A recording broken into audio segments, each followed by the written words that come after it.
En el video anterior analizamos cómo los defensores del texto recibido no toman en cuenta el hecho de que las más de 8.000 variantes del Códice Vaticano y las cerca de 9.000 del Códice Sinaítico con respecto al Textus Receptus son en su mayoría de poca o ninguna importancia.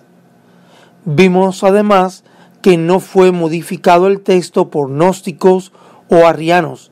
Sin embargo, quedaron pendientes 3 preguntas. ¿Por qué es mayoritaria la familia textual bizantina? ¿Por qué es inferior?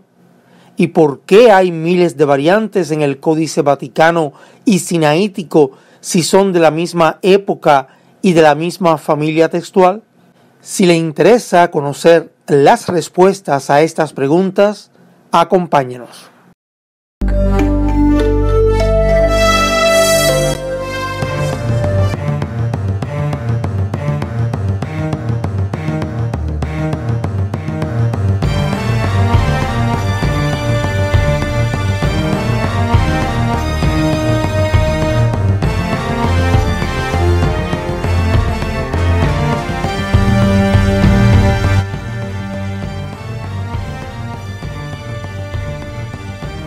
Algo que llama la atención es que el número de variantes por cada versículo del Nuevo Testamento griego es extremadamente mayor al que encontramos en la tradición masorética de la Biblia hebrea.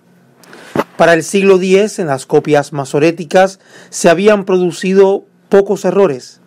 Los manuscritos del Mar Muerto así lo confirman.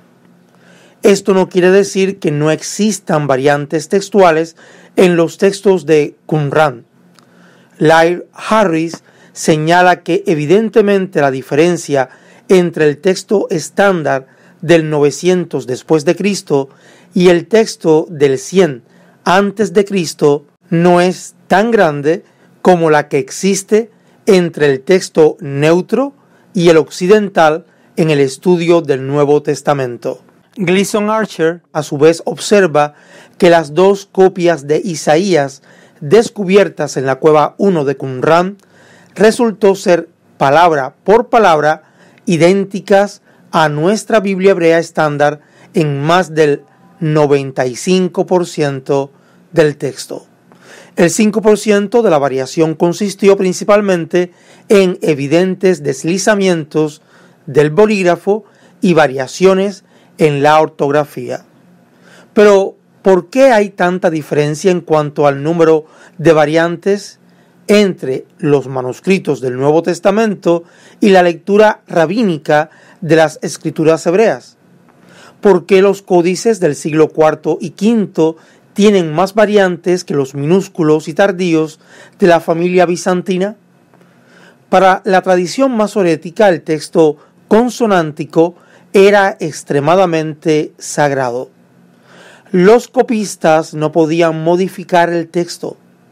Hicieron toda una tradición para evitar equivocaciones. Al final de cada libro anotaban el número de palabras del texto copiado. Los escribas, cuando hacían el trabajo de copiado, contaban palabra por palabra y se aseguraban que fueran las mismas. Eran copistas profesionales, pero las primeras copias del Nuevo Testamento no se hicieron con el mismo rigor, y no siempre eran copistas de profesión. A esto hay que sumarle el ambiente hostil en el que vivían los cristianos, debido a las persecuciones. A diferencia de los manuscritos minúsculos de la familia bizantina, el tipo de letra uncial a la vista de un escriba con poca experiencia podía derivar en múltiples errores y variantes. Usted, por ejemplo, llegaba con su siervo y pedía el texto de Marcos y copiaba, a veces con poca luz, el texto. Pongamos el ejemplo de 2 a los Tesalonicenses 2:13. En griego, la palabra que se traduce como los primeros se escribe casi exactamente igual que las 2 palabras griegas que se traducen como desde el principio. Puesto que los manuscritos griegos más antiguos no tienen divisiones entre palabras, fue fácil que los escribas confundieran una de estas palabras por la otra. Por tanto, era lógico que textos copiados antes del siglo IV contuvieran múltiples variantes entre sí. En el caso de los dos grandes códices, el Vaticano y Sinaítico, aunque hechos por la mano de profesionales, repetirían cada uno por separado los errores de copistas sin experiencia y sin las condiciones necesarias para un trabajo tan grande. Por eso existen miles de variantes entre ellos. De hecho, en los textos más polémicos, Vaticano y Sinaítico coinciden entre sí. Las grandes diferencias a las que hacen alusión no son importantes, pues no alteran, en la mayoría de los casos, el sentido del pasaje. Ya durante la Edad Media habían lugares equipados para los escribas, mejor iluminación, más comodidad y gente profesional acostumbrados a reproducir diferentes obras. Si a esto le sumamos que a veces el manuscrito proveniente de una misma región geográfica sería multiplicado, tenemos la respuesta del por qué el texto bizantino era mayoritario. El mismo error pasaba de copia en copia, por lo que cantidad no es sinónimo de calidad. Texto mayoritario no significa mayor peso. Pongamos, por ejemplo, la obra de uno de los críticos del Nuevo Testamento en el sentido negativo de la palabra, Bart Ehrman. Su primera edición tenía 16 errores. Esto significa que en los 100.000 libros que se vendieron en los primeros meses hubo 1,6 millones de errores. No es de asombrar que la familia bizantina en la mayoría de manuscritos existentes reproduzca un mismo texto pero con el mismo número de errores y variantes. Es por ello que, aunque importante en cantidad, no representen la mejor familia textual. Por otro lado, la Iglesia de Roma le interesaba más el texto latino. Por eso hoy tenemos más de 10.000 copias en latín del Nuevo Testamento.